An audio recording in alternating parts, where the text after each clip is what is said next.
Brian, can you stop filming for 1 minute and come and help me? We're supposed to be in Hebron, and I can't get this car started.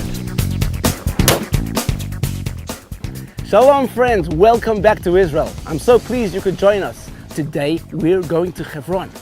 3,000 years of Jewish history being lived here in the land of Israel. For today's trip I've got my iPhone with GPS, my sitter, flashlight for going into the cave, and of course gifts for our soldier friends in Hebron. And a toilet roll, just in case.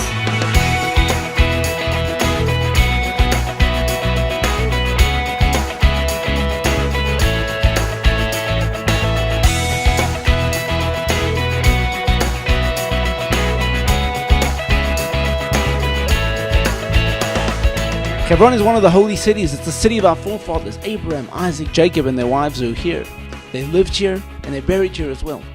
Today we're going to learn about the first purchase of real estate in Israel and the struggle we've had to maintain it. Hebron's an incredibly fertile place. Beautiful vineyards, fruit trees. I just had to stop on the side of the road by this fig tree and see if I could find one ripe enough to eat.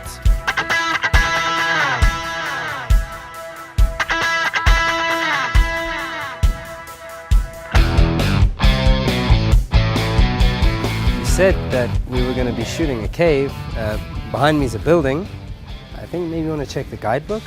Brian, you just got to look inside the real guidebook. Look what it says here. Avram comes here, after Sarah, our great-great-great-grandmother passed away, and he wants to bury her in this cave. They charge him 400 silver shekels, an astronomical amount in those days. Today, we make it one of the most expensive pieces of real estate in the Middle East. In fact, Hebron is called the city of our fathers because not only is Sarah buried here, but also Adam, Eve, Abraham, Sarah, Yitzhak and his wife Rivka, and Yaakov and his wife Leah. Brian, Jews have been coming for generations to the cave of Machpelah, but for over 700 years, the Mamelukes, the Muslims, didn't allow them to come into the cave. And after the 6-day war, these stairs were destroyed and Jews were allowed to come in once again. And that's where we're going to go right now.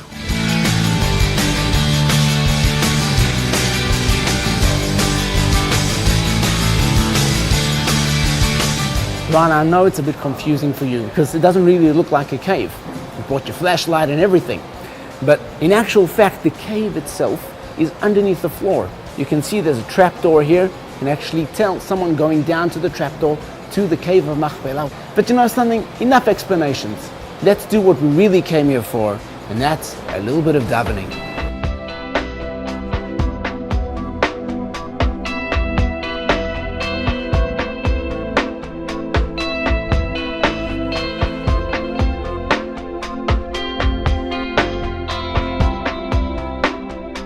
Today, Hebron is at the center of a land dispute between Jews and Arabs. There are about 500 Jews living here and over 150,000 Arabs. Tell me, Noam, what's it really like to live here?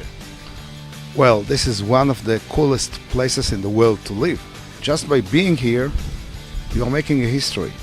We feel here the background, the support of Jews from all around the world that stand and say, you are our shlichim there in Hebron. Due to the security situation, Hebron is guarded by hundreds of soldiers. They rotate throughout the city. Let's go find out just what makes them want to serve in Hebron.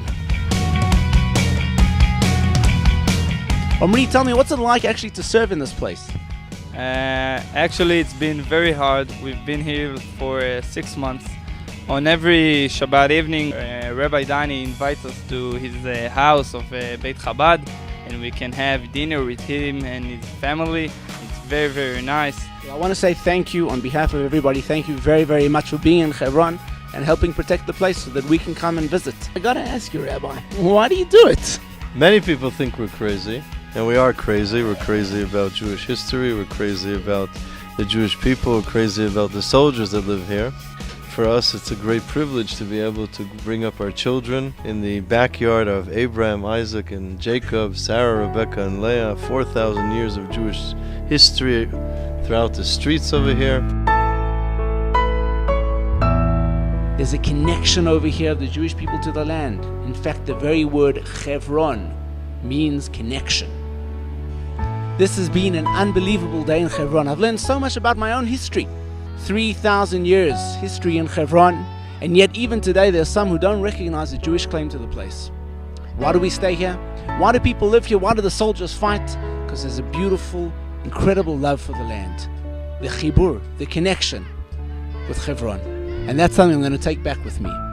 From Hebron, this is Zev and Brian, signing off. See you next week.